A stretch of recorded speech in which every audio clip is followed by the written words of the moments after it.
Hi, my name is Peter Paik, and I'm the director of Classic Debate Camp. Welcome to the recording of our webinar conversation with 3 LD national champions. During the recording, you'll see Natalie Schaller in the upper left of your screen. She debated for Liberty High School in Missouri and was the 2017 national champion in LD at the NSDA national tournament. She has been instructing at Classic Debate Camp for the past 4 years, and this year will serve as our LD curriculum coordinator. In the upper right of your screen, you'll see Grace Johannes. Grace was a teammate of Natalie's, actually. She also graduated from Liberty High School in Missouri. She was the 2019 NSDA national champion. She taught at Classic Debate Camp the past 2 years, and this year is returning to be the lab leader of the advanced LD lab. And in the lower left of your screen, you'll see Maya Arora. Maya debated for Cape Fear Academy in North Carolina, all 4 years of high school. And she was the 2-time NCFL National Catholic Forensic League national champion. She won the championship in 2017 as a freshman, and then again in 2019 as a junior. Maya will be taking over the intermediate LD lab for us this summer. So without any further ado, we will begin the recording of the webinar conversation with 3 LD national champions. Can you guys address something that was unpredicted, something that you didn't anticipate happening at nationals, and or talk about something that you took away from nationals that you really valued? Natalie, you want to start? Yeah, I was wondering if it was me starting. Yes, what was unpredictable about National Story always comes to mind very easily, because I was debating one of Mr. Paik's debaters actually, and right after we got in the room and I read my case, the tornado sirens went off. And so I knew my opponent had just heard my case. I knew my judges had just heard my case, but were probably about to forget it. And then we were brought into a hallway where we stayed for maybe an hour and then debated in a small closet.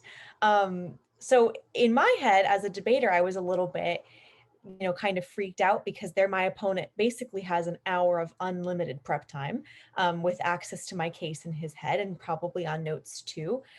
And so that was definitely something that was unpredictable. Not to say that will happen to everybody, but there's always, little hurdles that kind of, come your way at any tournament. So I would say the biggest kind of takeaway I took from that moment is really kind of what we've already said of it, there's a certain value in blocking out the logistics of everything that's happening around you, whether that's, oh, my opponent knows this and they know this about my case, and like, oh, I'm freaking out now because they're going to prep all their answers, or, here's how many people are left in the tournament. Here's how good they are. Like, oh, I'm about to face this person in this next round.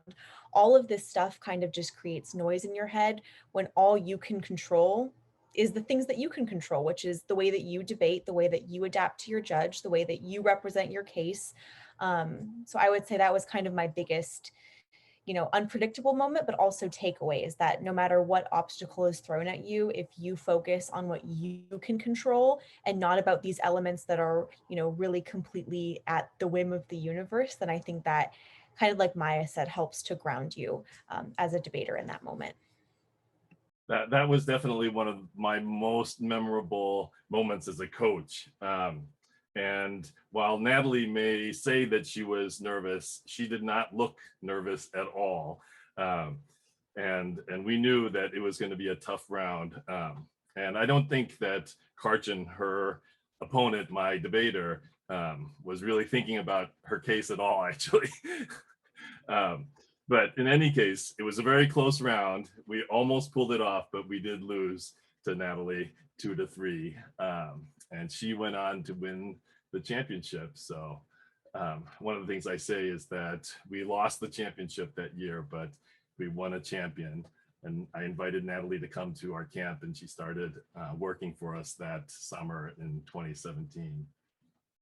So Grace or Maya, do you want to speak to that question too? What was something that you didn't predict or you were really surprised by at nationals, and or a takeaway that you have? I can. At least for me, I think that there are a lot of unexpected variables. They say that in out rounds, you're going to alternate affirmative, negative, affirmative, negative. That was not the case for me. It breaks, the system breaks, and it doesn't work the way that you think it's going to work. I actually debated the same person twice, like 2 times. Like I debated this one kid, I had to beat him twice. And then I debated Nahal, who I debated in the finals. I debated and I lost to him kind of early on, actually. Like I still had to do about 3 or 4 rounds after with a loss to make it to the finals. And at that point, I had been doing like 5 negative rounds in a row, which really freaks you out, right? Because you're like, you're getting in your head about, well, I haven't done affirmative in so long. When's it going to be affirmative? So I would say like that's back to the same thing, right? You have to not let that stuff get in your head, not, play the game right just because you lose. I know the guy that I debated twice, the other guy, I debated him in the first out round at nationals, and he debated 9 more rounds before he debated me again in the semifinals. And so he literally went the entire time with 1 loss and almost made it to the finals. And so there's just a lot of unpredictable things about how the tournament runs. Who you might hit someone twice, you might only go on one side, and so not letting any of that get in your head and just knowing it can be really weird and it can seem really weird, but it's like, it's going to be okay, I guess. Maya? Yeah, actually something really similar happened to me at NCFLs in 2019, where I think that year a lot of people thought that the neg was a harder, and in out rounds, I think I was neg every single round except for one. And like, strangely enough, the one AF round seemed so much harder to me because I had been like neg for like so many rounds consecutively. So that's just something similar that happened to me. Another weird obstacle, it wasn't really that much of a, wasn't that unpredictable, but the day before the tournament, I realized that there was a giant contradiction in my neg case, and it just like was unsalvageable. And I was like panicking because it was the night before the tournament, and I basically just had to like rework the case. And I like spent that night trying to perfect it. So I would just say, in the situations where those types of things might happen, try not to worry too much and try to just focus on what you can do to resolve whatever challenge is in front of you. So let's go to the questions now. And we did get a few questions from attendees even before the webinar began. And so I'm going to at least touch on a few of those. So first question comes from Brandon Haynes from St. Thomas Aquinas, which is in Overland Park, Kansas. And he asks, what skills should debaters get better at or improve in general? And part 2, how do you practice alone? So Natalie, do you want to take that question first? Yes. So in terms of the first part of the question, what skills should debaters get better at and improve in general? I think, part of being a really excellent debater always comes down to the fundamentals. And I would say maybe the biggest thing I can identify is having an extremely thorough knowledge of the topic and of your case specifically. And I think this helps you at a tournament like nationals in particular, but honestly at whatever tournament you would ever go to. And by knowing your case specifically, I mean kind of thinking about your case in a very big picture way, first of all. So kind of boiling down, like, what is the essence of my case? What is the one big theme of everything that I'm going to be saying? How do I leverage that theme against other ones? Knowing your evidence, like what specifically is all of my evidence saying? What's in the ununderlined section? What's in the rest of the articles? And knowing how you can use your case to your advantage at every single step of the way. I think this is something that really helped me in my 4th year as a debater, in my senior year, but just really taking a moment to think, what is in case? how can I already use what I've got as a springboard throughout the rest of the debate round? And how can I use what I've got built in to attack whatever I see from my opponents? I would say is a skill to really focus on. And I say this because sometimes I know there's pressure to like, things get busy and sometimes we have to churn out a case in 3 days before the tournament starts. But even if that happens, I think like this thought exercise to go through is pretty valuable. So I would say that's the first skill. And then maybe a second skill to really think about is judge adaptation. This is a little bit trickier to master, definitely more of an art than a science, but reading the body language of your judges, seeing, are they nodding? Do they look confused? Do they look like they're persuaded by this? If they don't, I should skip it. And then reading your ballots and really taking that feedback seriously, I think is something really important too. So I would say for skills, know your case, and judge adaptation is something to continuously work on. And for the second part of the question, how do you practice alone? So I think the secret to this is drills and recording yourself and then continuously improving based on those recordings. So my personal favorite drill to do is debating yourself. And any debater I've ever taught will probably know this, but it is smart because you are again in your opponent's head the entire time. So you can't pull a fast one on yourself, right? So you really just stand up, read your AF, cross-examine yourself, sit down, stand up, read your neg, cross-examine yourself, like do the whole round like this. And this is smart because you're truly in the head of your opponent. And that is a drill that forces you to become a better debater, I think, faster than any other one. So that's a great one to do. And then second, no matter what drill you're doing, always make sure you take a recording of yourself, watch it, figure out something you want to improve on, and then do it again. And keep doing it until you think that you get it right. Because just practicing and standing up in your room and doing 20 minutes of drills isn't going to have the benefit unless you're really thinking critically about a skill you want to improve. So that's what I would say for the second part of the question, is how to get better when you are practicing alone. Thank you, Natalie. That's truly, truly a unique drill. I've never heard of anybody else who did that, but I hope that many of our campers have taken that from you. It's a good segue. What you were saying about judge adaptation is a good segue to a question that Bhuvan had. He asked, how did you manage to adapt to such a large judging pool at nationals with so many differences, so many different kinds of judges? Maya, would you like to touch on that first? Yeah, I definitely agree with what Natalie said about reading your judge during the round. I think some judges will make it very obvious that they don't buy something. And if that's the case, you should move on.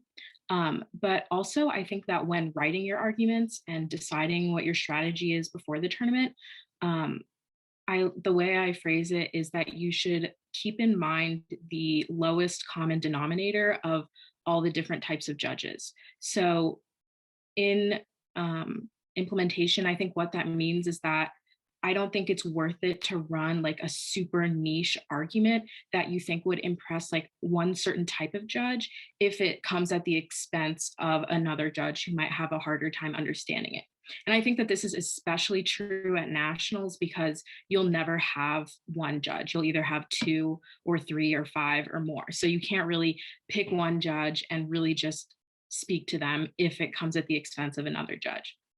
Now, I don't think that means you shouldn't run unique arguments, but when you are writing arguments that you think are unique or they require a bit more explanation, it's important to keep in mind how your explanation would sound to like the least knowledgeable judge that you could think of. So like, for instance, if you're running a philosophy heavy case, don't assume that all LD judges are familiar with Locke's social contract, even if it's like common in LD. You should assume that you're explaining that concept to a judge for the first time. And that way every judge that you have can understand your arguments, the most knowledgeable ones and the least knowledgeable ones. They can be receptive to your arguments if you use that strategy. I think that's your answer raising, commenting on different arguments at nationals is a good segue to another question from Nikki Smith from James Logan in California. What do you think are the most effective positions, most likely run positions for nationals on each side. So I don't know if you have done much research on the current topic, but if any of you could speak on that, that would be great. I can speak on it briefly. So I think this topic, the wording is really interesting and also very, very important. Can you remind me? Yeah, for those who don't know, it's a public health emergency justifies limiting civil liberties. So I guess the problem that I initially encounter, what is a public health emergency, right? That's really actually scary and vague to me as a debater, because it doesn't necessarily say a pandemic, right? It just says an emergency in health, which could be the government isn't providing enough health care. I would consider that to be a public health emergency if people can't go to the hospital when they're dying, right? So that suddenly blows your topic up into a very global and big perspective of all the different potential public health emergencies that we're experiencing in different levels of developed or, less developed countries. So I guess for me, my first strategy on the A for the neg would be to define and pick out examples of public health emergencies that kind of pertain to whether or not civil liberties should or should not be justified. And you're going to have to try to create this sort of rule with that. The other interesting thing about this topic, just for your research or your ideas, I guess, is that it doesn't indicate an actor. It doesn't say a public health emergency makes it okay that the government limit your civil liberties. So a question to ask yourself is, can I limit Mr. Paik's civil liberties? Perhaps a COVID example would be masking, right? Am I violating his liberties? Is he violating my liberties in different ways that we interact in public space? So that there not being a governmental actor makes this also a very curious question. I think a lot of people will use frameworks to define that liberties are given to you by the government, right? The reason that my freedom of speech or any of my freedoms exist is because the government doesn't take it away. So that is one way to go, but other people may try to take a public health approach that talks about how the community must respect each other's liberties. So I guess that's just kind of a preview introduction. Those two terms, the way you define them, I think is very important to what your stance will be on either side. Wow, Grace, you've really made the topic complicated for all of us. Thank you. Maya or Natalie, do you want to speak on the current topic at all? I will admit I have not researched the topic, so I might not be able to be too insightful here. I think Grace had a great answer. So just following up on what Grace said, it seems like how you compare arguments and how you weigh arguments might become really important on this topic, as it is on many topics. And that leads to a question from Tarika Cowland from Oak Ridge, also in California. She asked, or he asked, I'm not sure, sorry, but I shouldn't have assumed gender there.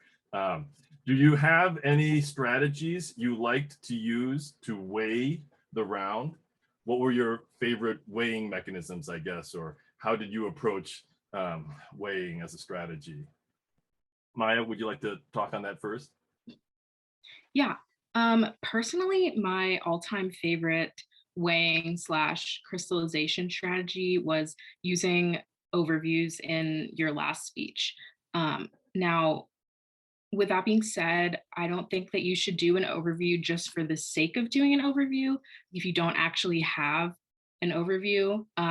But I think that planning strategic overviews is very, very useful. So in my opinion, some of the most strategic overviews that I would do would be, for example, an overview that breaks down different routes to the ballot. So explaining to the judge what your potential routes are and why you easily achieve them, or what your opponent's potential routes are and what obstacles are in their way and why they cannot achieve them. I think that really helps judges because I think too often people go really hard on their arguments, and then the routes to the ballot get really muddled, and then judges either don't know how to evaluate the round, and that basically just hurts both debaters.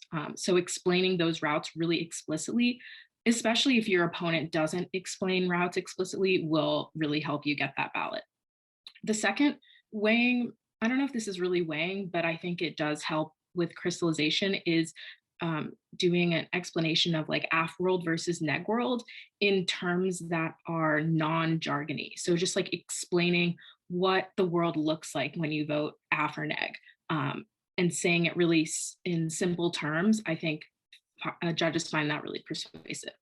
And then obviously there's like a ton of weighing mechanisms that I think you should use throughout the round, like probability, magnitude, severity, strength of link, reciprocity, all those different ones. But when you do weighing, I think it's really important to tell the judge, like, I am going to weigh this argument right now, or this argument is more important than this one. Because if you don't explicitly say that you're weighing, I think sometimes people don't realize that you're weighing. So I've found that really useful.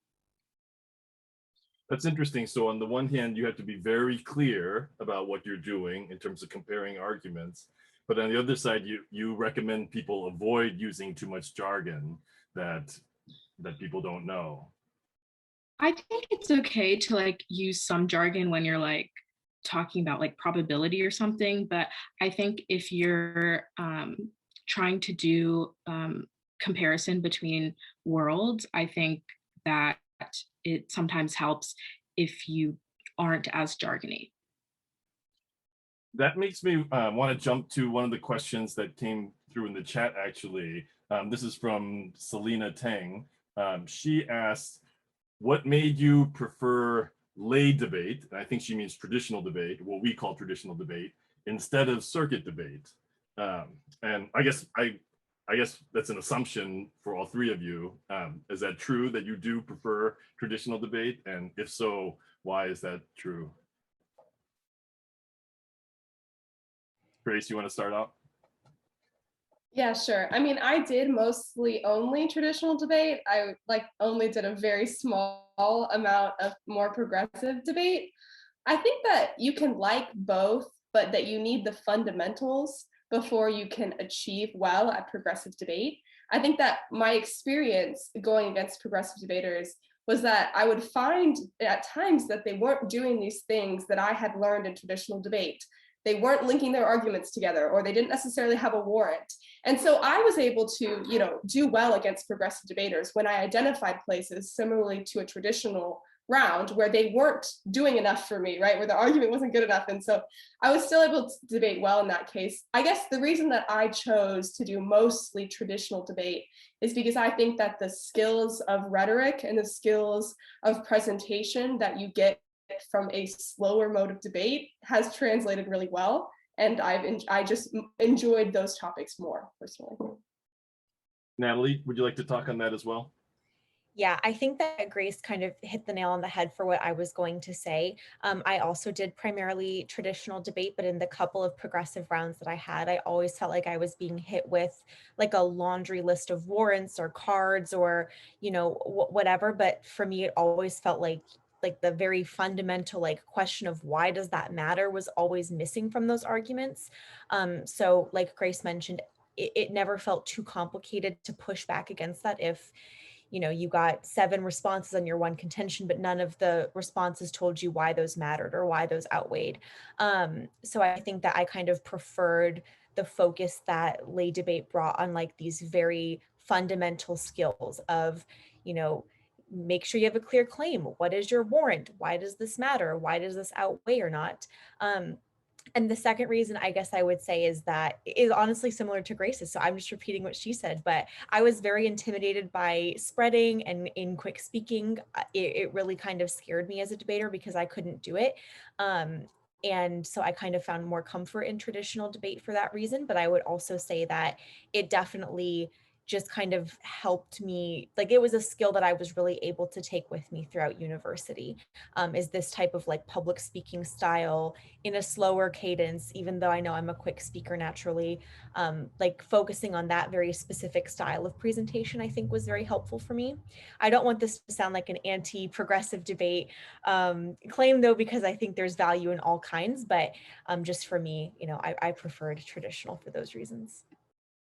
And Maya, would you like to speak on traditional versus circuit debate? Yeah, I'm probably going to be a bit repetitive, but I agree that personally, I thought that I got far more real world skills in traditional debate than progressive debate.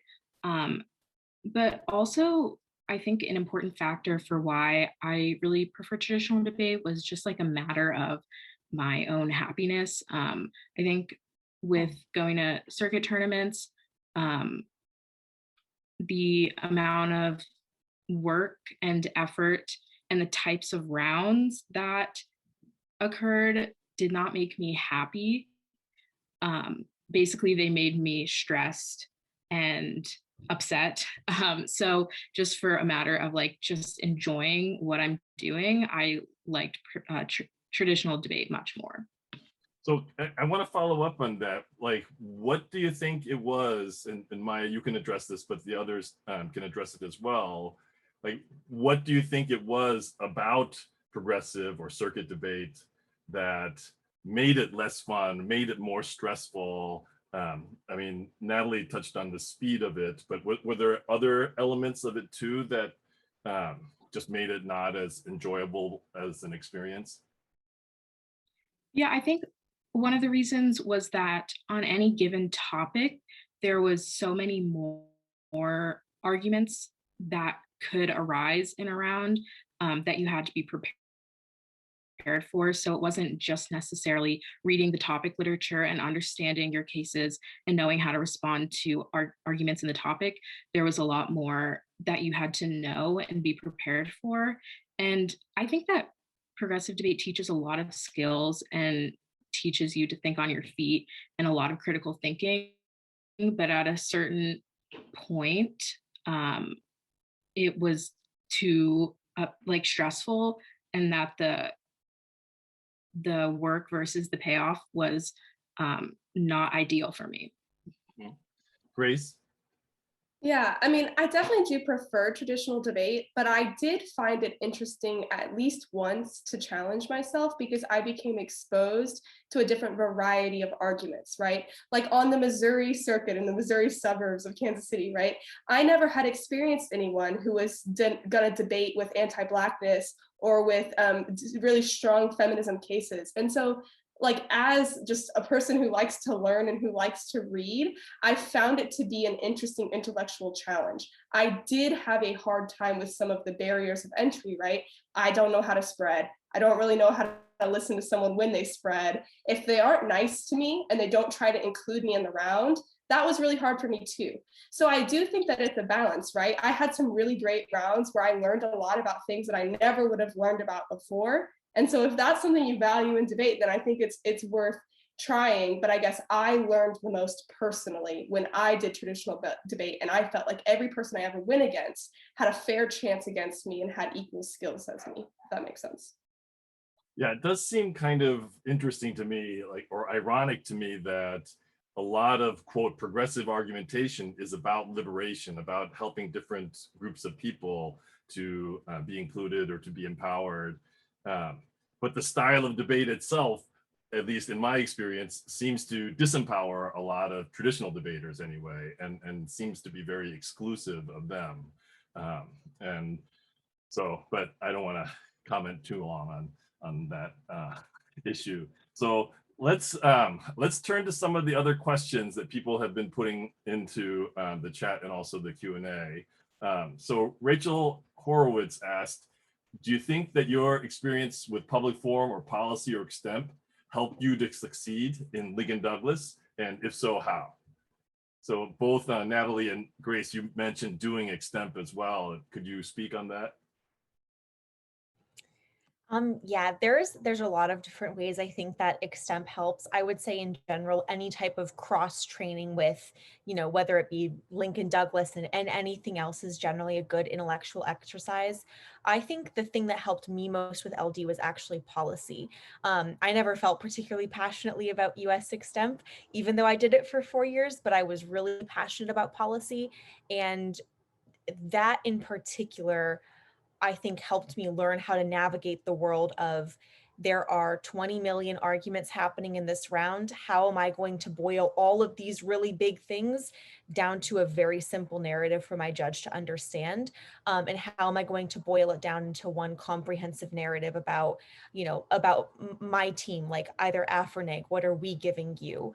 I think that was really, really helpful for me. I think also policy taught me how to navigate.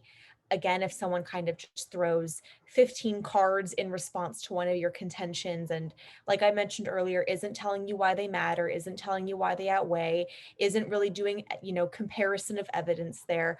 So that definitely helped me as well. I would definitely say US Extemp, of course, had its benefits too. You're very up to date on current affairs, so you always have examples that you can draw from. Which I think is very helpful in LD. If you can always ground your answers in a real world example, of course, you get a lot better at thinking pretty quickly on your feet.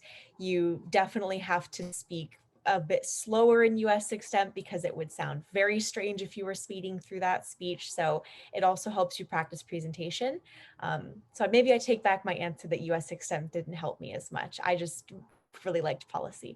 But in general, I think any cross training is pretty beneficial, but that's what stuck out for me at least. Grace, do you want to touch on that question as well? How Yeah. your experience in other events helped? So in Missouri, we're allowed to do 2 events at one time. I know that's not the norm, or maybe it is, but not in Ohio. So like I was able to do at every tournament, both extemp and debate. And so our coach basically required every debater to do extemp because he thought that it was the greatest thing that you can do to develop, especially as a young debater, because you're sent in a room with no notes and you're forced to think on your feet for, how long is this speech? 7 minutes? 7. I don't remember. 7 minutes straight, right? You have to talk or else it's not good. And so I think that that's something, at least coaching at camp for some of these kids and who come from Ohio, they've never done extemp. I would watch them struggle to just come up and say stuff, right? Just to talk randomly. And so I think that extemp gives you that. The other reason I liked, at least coming from public forum, I wish someone sent about your greatest regret in debate. My greatest regret is not doing LD for all 4 years, but because I like it, I think I'm good at it. But the one thing that I really got from public forum is that you have a 2-minute speech and you have to sum up the entire debate in 2 minutes. And so when I joined LD, I was like, 4 minutes for a affirmative rebuttal? That's easy, right? Like I have 4 whole minutes, or, so I think that it gave me the ability to really narrow things down and to speak, in very, very short terms, which I think also helps in LD. So if you do PF right now, you're probably gonna think that LD is leisurely when you get all that time. So another question from an anonymous attendee is, how do you give better rebuttals? Mine tend to be very choppy and line by line, if that makes sense. What do you think is the best way to improve in rebuttal speeches specifically?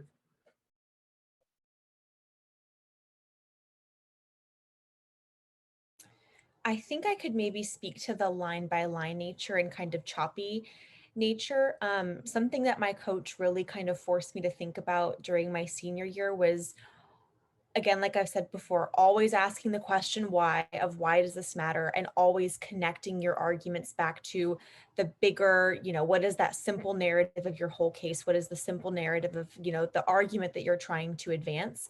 And so I think, for one thing, line by line does have some benefits because it means that you're going to answer all of the arguments, and it means you probably do so efficiently. So I would say, to whoever asked this question, that you probably have got some great skills there, and that you're probably pretty efficient in the rebuttal, which is fantastic. But I think that, if things feel choppy maybe and a bit disconnected, bringing in your responses back to those questions of why does this matter in the debate round? How does this give me a win to or, a route to the ballot? Or how is this connected to the broader narrative I'm trying to push might be something that helps. So instead of saying, on her contention 1, I have one response and it's this. Moving on, we can say on her contention 1, I have one response and it's this. This is why this is really important. Remember my framework. It tells you that this is an important thing in the round and blah, blah, blah, blah, blah. So I think maybe drawing those connections might help a little bit. Grace, would you like to speak on that as well? Yeah, the other thing that I would do is devote the first 15 to 30 seconds of your rebuttal, no matter how short it is, to talking about your case, your theme, and how your case clashes with theirs, right? So like there might be this one overarching problem you have with their case. Maybe it's the framework. Maybe it's you guys have this tension between, I don't know, like liberty, like freedom, and like social, welfare. So maybe identifying the overarching clash or the overarching theme, the places where you two are going to conflict the most, and begin to resolve that idea before you get into the line by line. Try it at least once. And I think that you'll notice that it becomes more conversational and it becomes more fluid because you can tie back to what you said at the beginning about this big overarching theme of your case or this big conflict between yours and theirs. That'll, I think, pull you away from the line by line because you have this big theme now. Maya?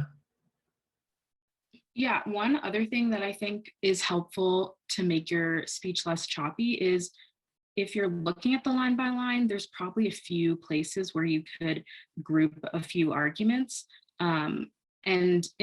So like on the line by line, if you answer each argument individually, it might be a little bit less efficient than if you find like two arguments that have one problem that is common between them and kind of like use that to take out like both arguments. I wouldn't do this with like big arguments. Like I wouldn't just like group all their contentions together and do this, but if there's like smaller warrants or smaller pieces of evidence that have commonalities between them, I think grouping those together can make it seem less choppy and a little bit more big picture.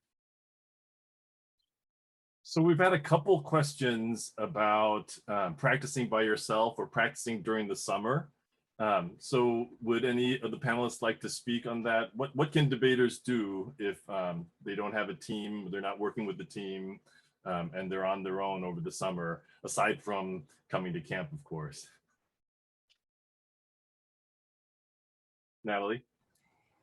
So first, I would say that, and I know this is not possible for everyone depending on the circumstance, but if you do have any friends in debate that are kind of willing to help you over the summer, willing to practice with you. If there's another team that can kind of adopt you, quote unquote, I would definitely take advantage of those opportunities. Again, I really know that's not possible everywhere, but I think that, the debate community does have a lot of special people that would be, willing to take someone in open arms if they didn't necessarily have a big team that they could practice with. So I would say that kind of is the first thing that comes to my mind.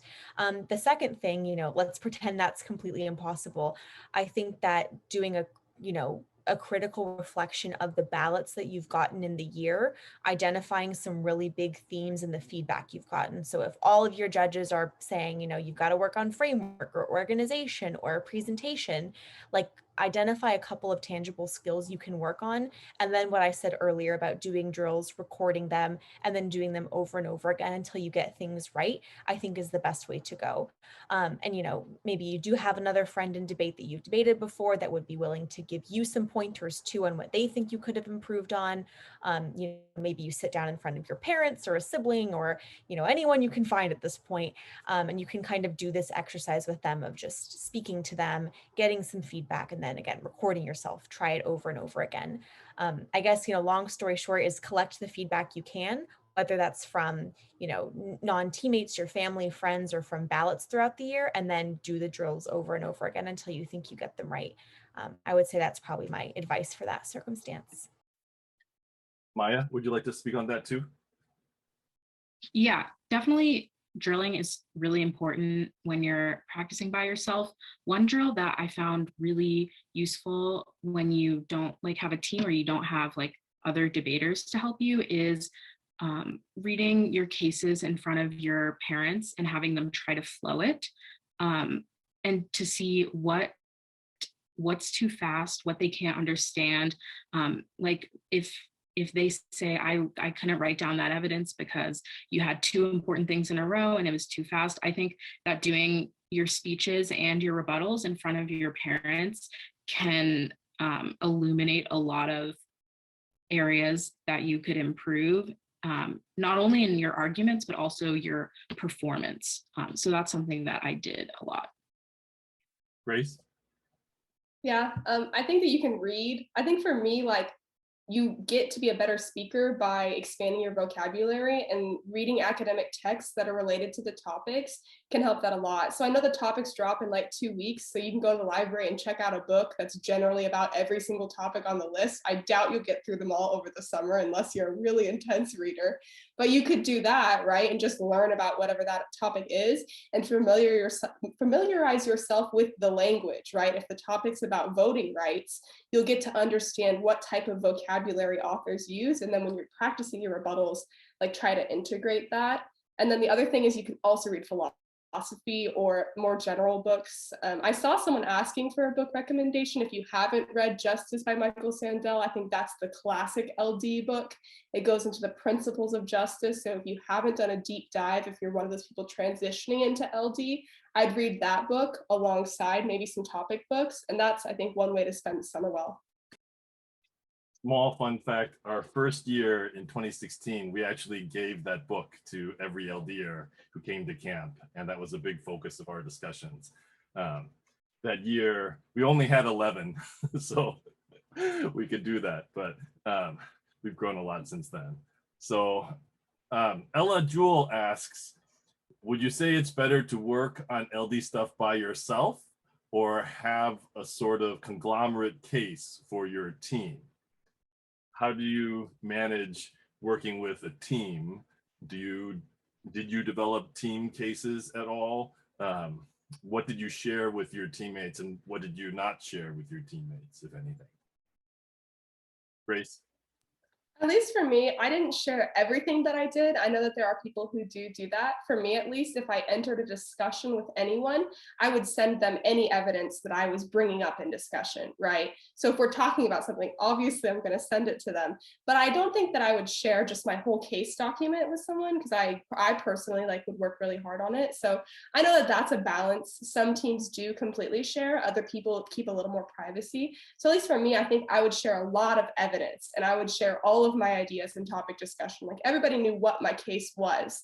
And so if they wanted to go do the work to find this evidence that I was talking about or these ideas I was talking about, they could go research it too. But I guess personally, I didn't always hand out all of my items. I know that not everyone functions in the same way as me though.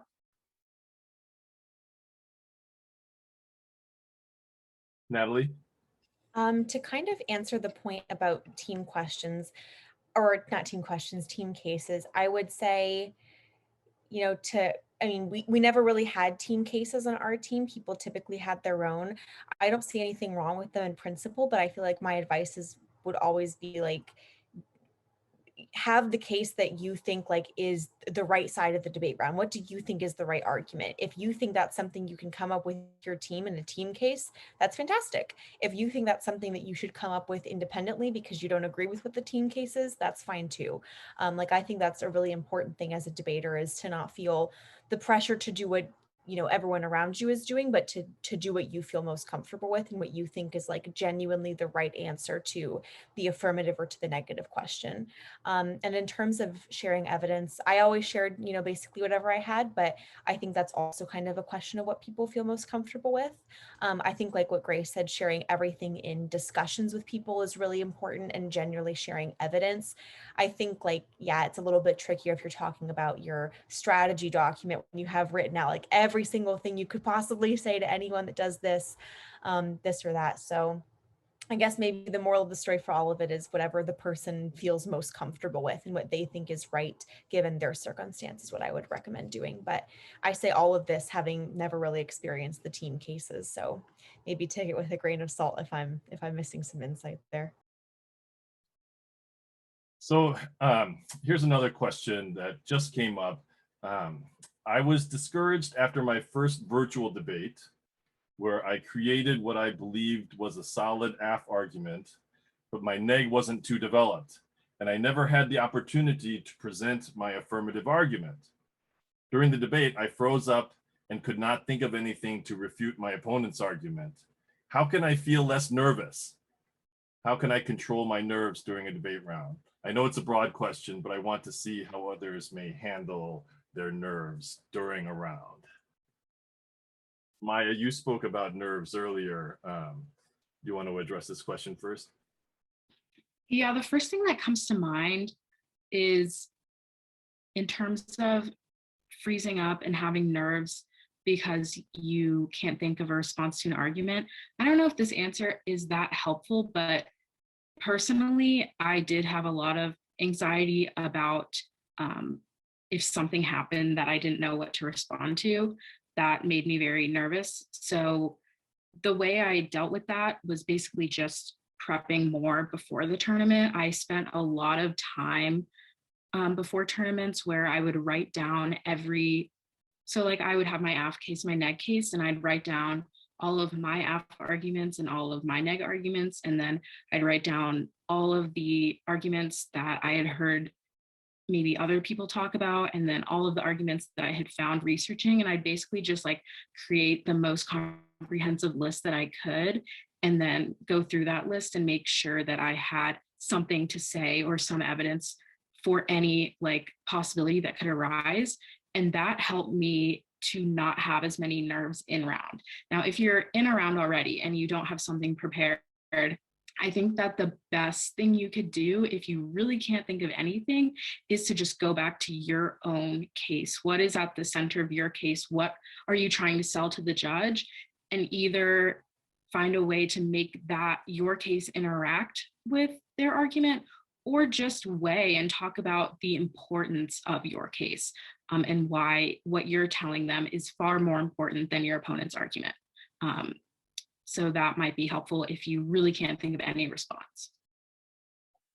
Natalie? So I definitely echo all of Maya's like more specific logistical suggestions. My view of this, I'm going to take more of just like a in your own head, what are some things that you can tell yourself in the moment? Because I agree with her. Like, I think preparation is extremely important. I think tying it back into your own case is super important and all of that. I also had a lot of moments where I got really stressed out and froze. When I was a debater at debate camp, I cried in the middle of a round. I just stopped speaking in the middle of the speech because I didn't know what to say anymore. So I really sympathize with that. And I know that it's really, really difficult in the moment. Something my coach told me that he always repeated when I got nervous was nobody ever died in a debate round, which sounds kind of silly, but the more I reflected on it, I was like, yeah, the stakes are kind of low. Like if I don't come up with an answer right now, or if I, come up with an answer and it's kind of subpar and doesn't really make sense, I won't die.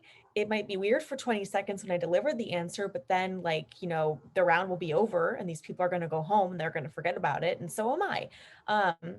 So I think that was something like, even though it was silly and I had to tell it to myself during debate rounds sometimes, it kind of helped to relieve that pressure a little bit because I knew, again, like my life is not on the line. The stakes are relatively low. And if I say something goofy this time, I'll make a better answer next time. Or like, I'm just going to learn from the mistake and do better. So yeah, I definitely sympathize with this issue. And I would say the stakes are always low. If you goof up once, you can always remedy it in the future. So next I'd like to go to a question from Selena, and that is Selena Tang, I think. As someone female, how do you navigate a very male-dominated environment?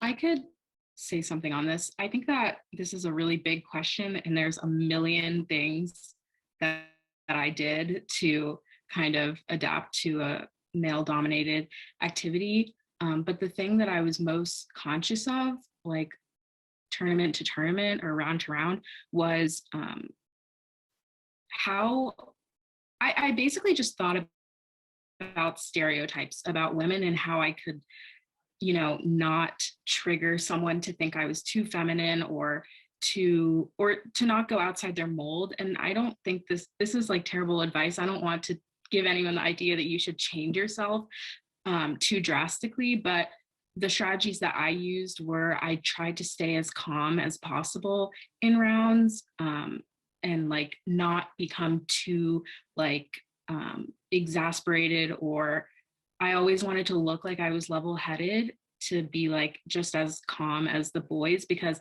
I think that some judges have different opinions when males are like very passionate versus when females are.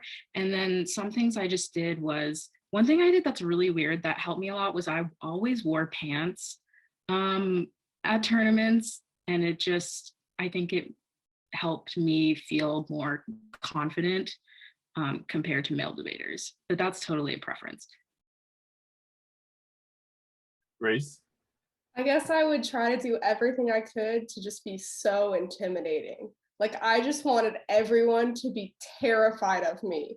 And when you're a senior or a junior girl, I think you can really scare a freshman boy pretty bad. Like, I think you can really intimidate them. So I guess I leaned into it, right? Like, I wanted to be the scariest girl that they had ever run into in their life. You know, I'd wear really tall heels and like stomp on them. So I think that there's different strategies of how you do this, right? And I think that there were definitely ballots that I lost because I was seen as overly emotional. I was seen as screaming at the judges. I was seen as this crazy woman. But I think I just like let it go, right? Like, that is who I am. And if I tried to temper myself, I was not as good as of a debater.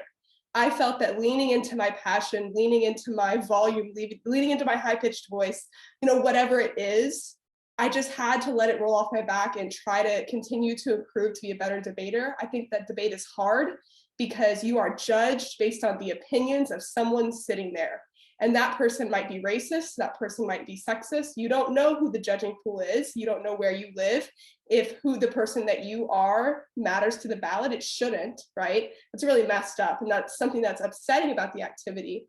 So I guess my advice is like, you don't have to change yourself. Like, sometimes sometimes people feel like they have to. And, you know, I did it, right? I changed myself. I spoke differently in round. But I think that it's a journey, and I think that you have to kind of understand what works for you and work on it. And if you feel more comfortable trying to, you know, act a different way, then maybe try that out around and see how you feel. But like, don't let it get you down. Just like, if you like doing and you like stomping on them, stomp on them. I don't care what you do, you know? But I remember, Grace, that you also talked about the value of sandbagging and totally catching your opponents off guard too. Oh, that too. I mean, my favorite thing at nationals was this is my first year doing LD. I'd never done LD before. I wasn't here last year. I don't know, you know, like men love to I'm sorry to all the males in the audience. This question's obviously not targeted to you, and maybe you'll learn something from this and you won't, you know, get stomped on or whatever. But like, if you act weak, like, the guy will like try to mansplain you or like explain to you in the hallway outside of round, be like, oh, don't worry, like, I'll take it easy on you, like, it's okay. And then you stomp on him. I don't know. Natalie? Yeah, I really like Grace's strategy there. I would say that the thing that I kind of did, and this is more, I would say, first of all, right off the bat, that I did what Grace did in round and just kind of leaned into whatever it was. You know, I think that I was a particularly emotive speaker, and I know that sometimes that can be off-putting for people, but like Grace said, if that's your style and if you're a better debater when you're doing it, then I leaned into it in round. I think I had a harder time navigating the male dominated environment out of round. I'm thinking very specifically of like standing outside of the door to the room that you're going to debate in. And there's like this gaggle of bros that are all hanging out and they're talking about their awards and like how they just crushed people in the tournament. And I found that to be really challenging to navigate. Again, I know I'm stereotyping here. I know that not all male identifying debaters do this. But my kind of advice for in those moments was just to look relatively unfazed. And, you know, if someone comes up to you and talks about these things and brags, and to be like, cool, that's awesome. Loving it. Like, and I think the more unfazed I looked, the less phased I felt by whatever I was seeing. Cause I got kind of scared when I would hear people and how they just crushed everyone in the tournament and how they won all these awards. Like, that freaked me out too. But yeah, I think like the calmer I try to look on the outside, the more that I kind of let it roll off my back, it kind of like tricked me into thinking it was not actually that big of a deal. So that would kind of be my advice for the social side of it. But in general, I would say lean into whatever makes you more comfortable and is going to make you feel like a better debater. You know, if you want to manipulate something, if you want to lean into it, whatever it is, it's fine. Whatever works for you, just kind of ask yourself, how am I going to be the best debater? And then do that thing. that would be my advice end of the day. So would you agree that some of it is just sort of faking it until you make it, until you actually feel calmer or feel more confident? You just pretend that you are, and then over time, it actually becomes you. Yeah, definitely. I think it's kind of one of for me, it was the only way that I ever got there was purely just kind of trying to give off this image that I was not very scared, and to maybe just have like a blank face and to look unbothered, or to have a different conversation and look like it wasn't on my mind. I think, again, this is maybe not helpful because I think it really is case by case, person by person, but I am a very big proponent of fake it till you make it. Eventually it does trick your brain and you will become calm. Grace? I think that this is interesting just generally. I think that there are a lot of studies about the way that, men and women interact in the workplace, and that a lot of times men have this false confidence that maybe it's not, maybe it is true confidence. They truly believe themselves to be right. They believe that their argument is correct.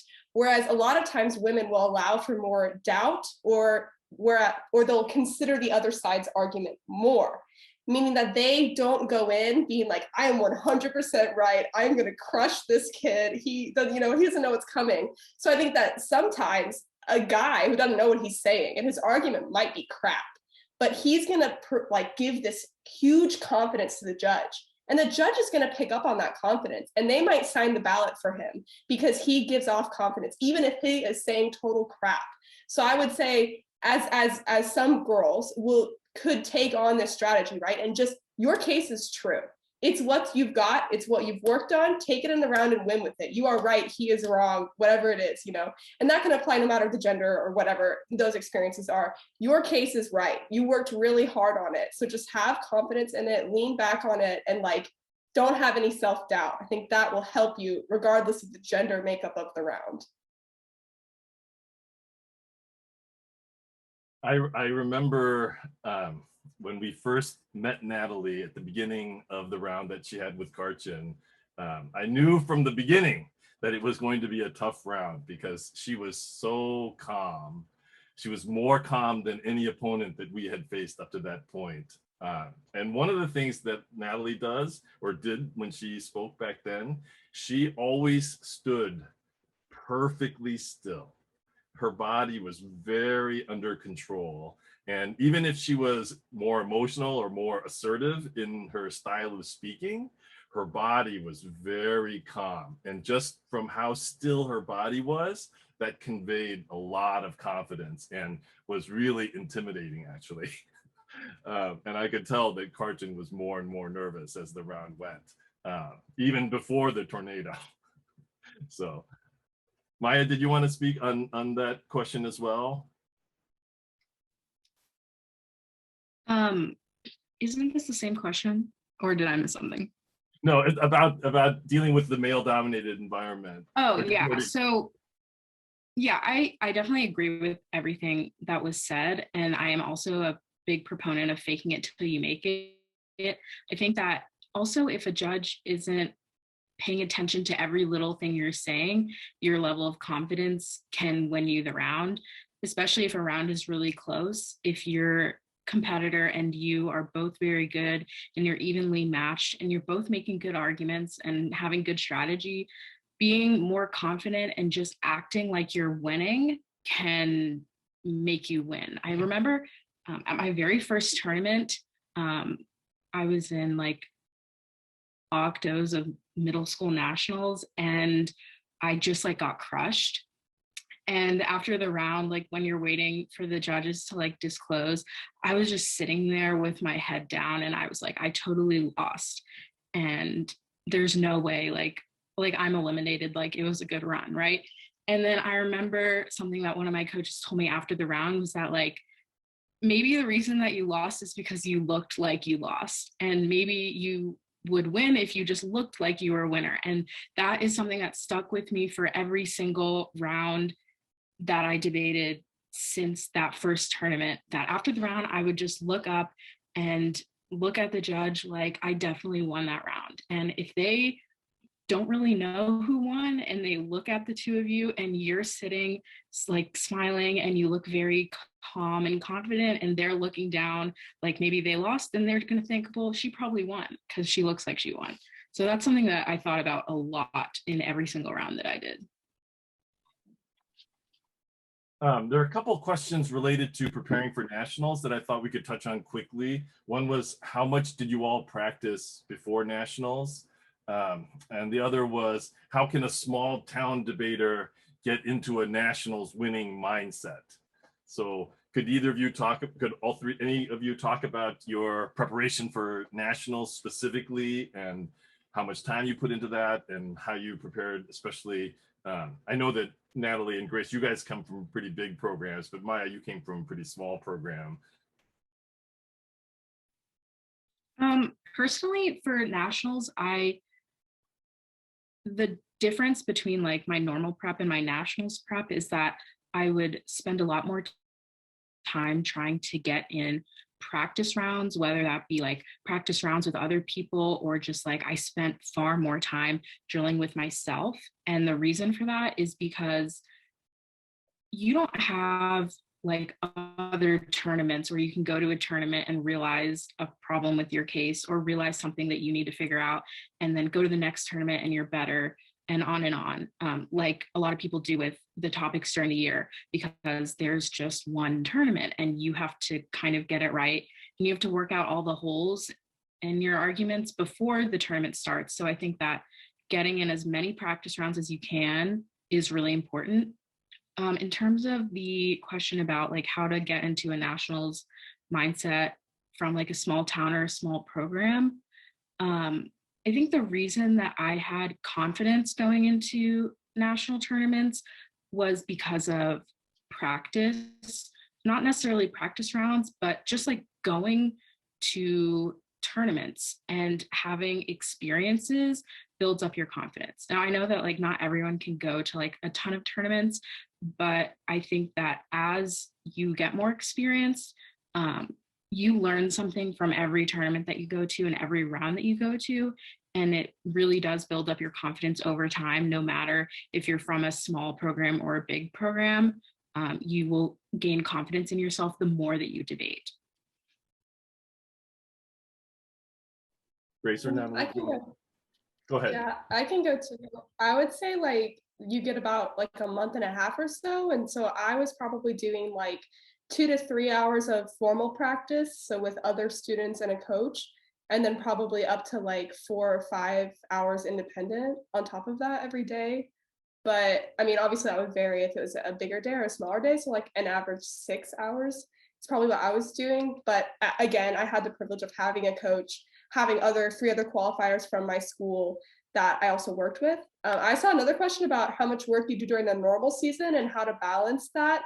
At least for me, at my school, we had debate practice after school for about 1 to 2 hours, and then probably add on maybe 4 hours of work during the week, in a less busy week, or maybe up to 6 a week. So I would say like, I would work on it like it was any other class. So like, just an hour or so every day, just to like get some work done, get some reading done. But I definitely did not, spend quite as much time during the school year. I focused a lot more on school than I did on debate in the summer when I was preparing for nationals. I think that was it. So another question, this kind of follows up on our discussion earlier about traditional versus circuit debate, but Haiyan Wang asks, what are your opinions on the increasingly progressive style of debate on the national circuit? People running policy style arguments like K's, theory, CPs, counterplans, etc. What are your opinions about those kinds of arguments becoming more and more prevalent in LD? Grace? Yeah, I guess like as a note, I mean, obviously my nationals was 2 years ago, but I did not experience any formally progressive arguments at NSDA. I don't think the judging pool is ready for it. I don't know if the shift to virtual has increased that more, but I would just say I didn't experience that much at NSDA. I do think that the increase of policy arguments is not surprising. I mean, I think it's been around for a lot longer than you would expect on the national circuit side. And I think it is interesting, especially some of the more traditional policy arguments, the ones that Natalie was trained in before she became an LDer, can actually apply really well. So like the idea of a counterplan or the idea of topicality, I think familiarizing yourself with those arguments, although you might not formally have a plan with planks and, you know, all of the tradition, you might not say it out loud the way that it might appear on the national circuit or the way that it might appear in a policy round. I think that those sorts of things are helpful to know. They're helpful to learn. The same with a K. I mean, at its core, a K might be rejecting some sort of idea or some sort of principle that the affirmative might be promoting, right? They might be promoting something that's actually racist. And I think that you can use those sorts of ideas in traditional debate. You can use those ideas just without formally, you know, leaning into saying that you are being progressive. So I think that there's an interesting interplay between the introduction of more progressive arguments that you can actually use in traditional debate that might actually develop your arguments more. But again, there are tournaments that you go to that will be completely progressive. So that's a whole other story. Maya, did you want to address the question about editing cases during tournaments? Yeah, I think that one thing that I noticed at like long tournaments or important tournaments is that there were definitely some people who had multiple cases, or they had like a case that they would break out in semis that they would like keep secret, and people would have these different versions in order to have like an element of surprise, or they were worried people had prepped them out. And personally, I think obviously this varies from person to person. I would just say do whatever you're comfortable with. But I think that a lot of people sacrifice quality of arguments for just like being spontaneous and like surprising your opponent. And I don't think that that always works out well, especially if you are running your good case for most of the tournament and then you like pull out a new case in like a late out round. You're also less prepared on that new case because your normal case, you probably know it better, you know the ins and outs of it, you've been practicing it far more than like if you were to like switch up your cases. So personally, I always felt strongest just like writing one really good case that I knew really well and keeping it throughout the tournament. But with that being said, I do think that like trying to use the element of surprise or trying to like surprise someone who you know prepped you out is a valid strategy. One thing that I would do is I would switch out my pieces of evidence.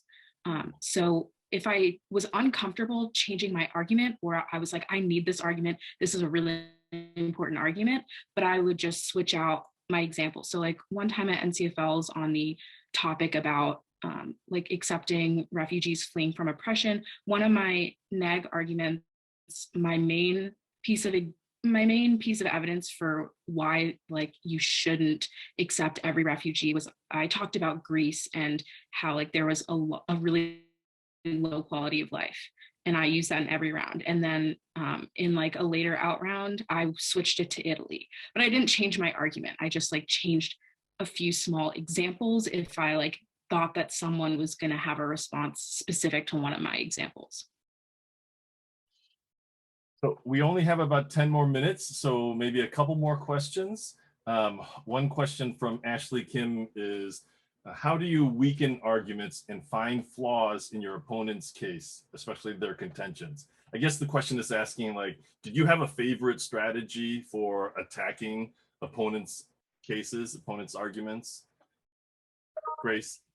I guess we haven't touched on cross-ex yet at all. So I would say that that's like one way to start to find, if you are having a hard time finding where to break into the argument, where you need to, you know, crack it open and, you know, destroy it or whatever. I think that cross-ex can do that really well.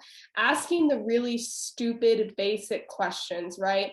Don't try to, you know, you can, if you've got the research on their evidence, you can, you know, go for it. So, but if you don't know about their evidence, just ask them things like, oh, like, do you know what the law was like in that country at this time? Like trying to find the basics around their argument to maybe figure out what's going on a little bit more. or basic questions around the wording. Like, how do we know when blank? How do we know if blank? What about if this, right? The one exception you can find. So I would say, like, starting in cross-ex, if you really don't know what to say, that's where I would go in cross-ex, is try to kind of break down, like, at what points is this true? At what points is this false? What do they really mean? What's their definition? What does that include? Then I think if you can find one area, just go for it, right? If you're having a hard time, just break into that one thing you found in cross-ex and make that your rebuttal. There's a question about transitioning from policy to LD, and maybe Natalie, you could address that. Are there specific drills to do? Are there any other tips that you have for a debater who's making that transition specifically? Yeah, I mean, now this feels like so long ago, so I feel like I have to put my brain back in that time. I think one of the biggest challenges for me when I was transitioning from policy to LD is remembering that, like, these worlds are different now. You know, like when I was saying earlier, in policy, you've got 20 million arguments happening. You've got 10 different pieces of flow paper. You have a very acceptable format of debate where you can put 10 answers to your opponent's argument. Like, you know, policy is about tons and tons of moving pieces. And I think I really had to redirect my brain and remember, like, in LD, we are really trying to focus on like a big theme and a big narrative. At least, you know, that's how my coach taught me. So I would say, you know, for anyone else doing that transition, kind of initiate that mindset shift for yourself, and like know that you're going to have to start viewing the round a little bit differently. It's not suddenly 20 million chess pieces. It's like a couple of very specific ones, and how those interact with a larger theme that you have.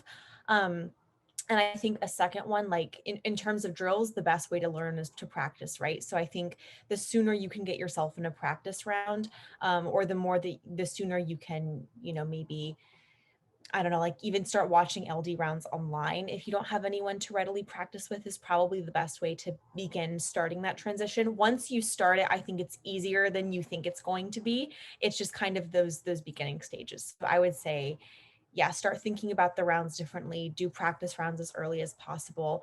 And if you are looking for specific drills, you know, maybe ones where you give yourself a list of arguments you have to respond to, and you have to like respond to all of them in as few of words as possible. Because again, it's not policy. We're not putting 20 responses on things. Or maybe, you know, you only get 2 warrants that you get to give, and that's it. And you always have to connect it back to the value. Maybe something like that could be helpful too. So we're down to our final 5 minutes together for this evening. And so I wanted to ask each of you panelists if you had a closing thought that you wanted to share with our attendees. What do you think is the most important lesson or insight that you would want to pass on to people?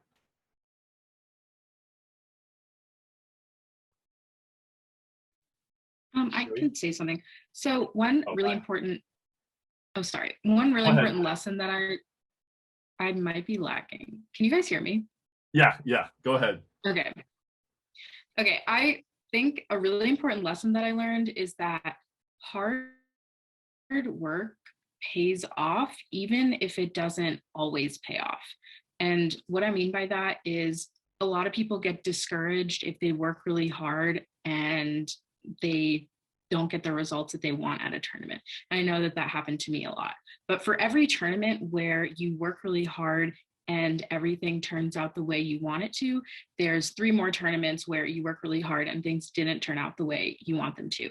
So I would tell all of you that you shouldn't be discouraged just because a tournament doesn't work out, even though you put so much work into it, because consistency in your work will be rewarded and it will eventually pay off. And then one last piece of advice that I was always thinking about when I was debating is that karma is real. And if you are an ethical debater and you treat people with respect and you are just fair and you are there to intellectually debate that person and to not be tricky or sketchy, you will be rewarded. And if you do the opposite, I think that it often doesn't work out for people who are unethical. I'm glad you touched on that piece, Maya. That's obviously, as you all know, one of the most important things that we try to teach at Classic Debate Camp is the virtue is what matters the most. So Natalie or Grace, do you want to speak on your closing thoughts? I can quickly. So I guess my first one is that like the point of the round is for everyone to walk out of the room having learned something or developed a skill more, right? So like learning something can mean, wow, I actually broke through and got a new idea when I was giving my rebuttal. Or it can mean, well, I learned I shouldn't do that in the next debate, right? Like you are learning and you're developing your skills. Your judge is learning from you. Like you are being a teacher on a topic and they're learning from you. Your opponent is learning from you because they're seeing the way that you debate and it changes the way that they debate. So I guess seeing the whole like debate as a learning process, this leads into my second idea, which is that like the trophies go away. Like they go in your basement, you go to college, you enter the workforce, and like what you've really developed is like the skills. So like being, like Maya said, an ethical and hardworking debater, even if you don't have all the trophies, it pays off more, right? Doing your own research pays off more than using a brief, in my opinion. Because then when you go to college and when you're assigned a 40-page research paper, there's no brief for that you can find on Reddit. It just doesn't exist, right? So because you did it in debate, you are now more prepared for whatever's going to face you in the future. So being an ethical debater, learning how to treat other people, learning how to speak with courage, learning how to research, even if it doesn't add up in trophies, it adds up in the future. And so, do it the right way. And I think it'll pay off really well for you. Yeah, just to follow up on what you were saying, Grace, you were really encapsulating one of the other pillars of CDC, which is Satori. For those of you who don't know, Satori means sudden flash of insight, and it comes from the Zen Buddhist tradition.